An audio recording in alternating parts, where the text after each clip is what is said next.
Hey everybody, today we're going to talk about some exciting things such as your period, hormones, and your mental health.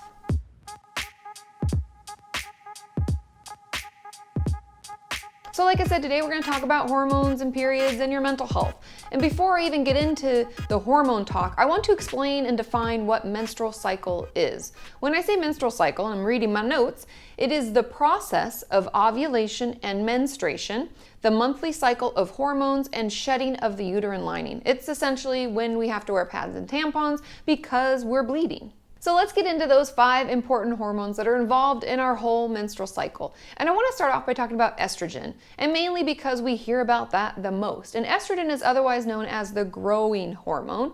And I'm going to read a little from my notes to make sure I don't forget anything, but it's a female sex hormone, as I'm sure you've heard, that helps grow and mature our uterine lining, which is essentially where, if we decide to have a baby, where the egg lodges and it has enough lining to keep it safe while it grows and turns into another human. And I found this really interesting. Estrogen is produced not only in the ovaries, which I'd already known, but also in the adrenal glands and fat tissue, just to give you an idea of what parts of your body are producing estrogen. The second most important hormone that's involved in our menstrual cycle is progesterone. Now, progesterone, just like estrogen, is another female sex hormone. And it kind of helps balance out estrogen. So estrogen comes into play at the beginning, like the first half of our cycle, and it helps build up our uterine lining. Progesterone's role is to kind of balance off the effects of estrogen. And I want to read this because I want to make sure that it makes sense to you. The role of progesterone is to control the buildup of the uterine lining. But if we aren't pregnant, right, so it's in there and it will keep the buildup going strong if we're pregnant. But if we're not, progesterone levels will increase and go up and up and up, and our lining will shed. The third important hormone involved in our menstrual cycle is the follicle stimulating hormone, or FSH. And I didn't know anything about this, so this was news to me. But it's released from our pituitary gland, and it stimulates the ovarian follicles so that the egg matures and can be ready to be released. So this has to happen like way back. This is happening at the beginning of our cycle, right? So we have they're stimulating our ovaries and like, hey, you should probably get ready, make sure that egg's mature enough to go down your fallopian tubes. And then once it is, they send it out. And that leads me into our fourth important hormone, and that is called the luteinizing hormone, or LH. And this is the hormone that once that egg's matured, it's like, we're ready to go, and then it sends it down the fallopian tube. It's actually the hormone that causes the release of the egg. And the fifth and final important hormone involved in our menstrual cycle is testosterone. I didn't actually know that it played a role in our menstrual cycle, but hear me out.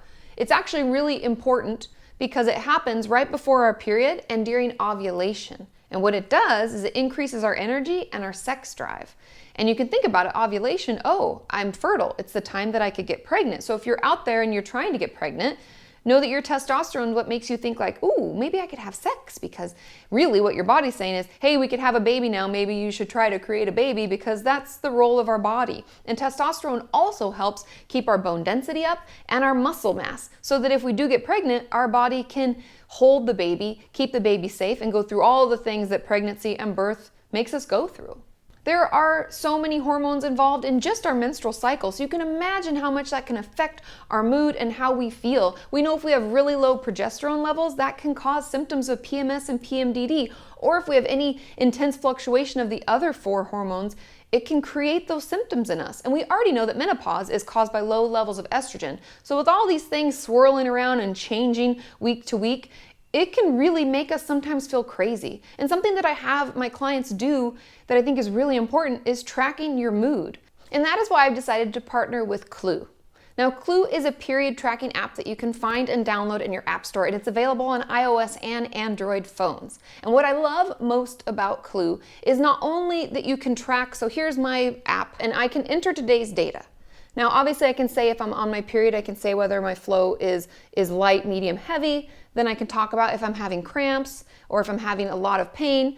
But the coolest thing is mood tracking. And it tells me whether I'm happy. I can tell the app whether I'm happy, sensitive, sad, or if I'm having extreme PMS symptoms. And the more information that you give the Clue app, the better it gets at predicting. And this is what is really helpful, because then you can tell people in your life, or you can reschedule things. If you know that this time last month you really had a hard time for 2 or 3 days, you felt really depressed, or you felt really agitated and moody, It may not be the best time to have a big social get-together. You may want to put that off for a couple days until you feel a little bit better. And Clue is the #1 rated app by top doctors and researchers, so you know it's gotta be good. And my favorite part of it, other than the mood component, is the reminders to take my birth control, because every time I go to my OB, she says how important it is that I take it at the exact same time every day. And the app will remind you. And it can even give you reminders of when your PMS symptoms may come or when you're at your most fertile. If you're trying to get pregnant, that can be extremely helpful. And the cool part also is that you can share it with someone else.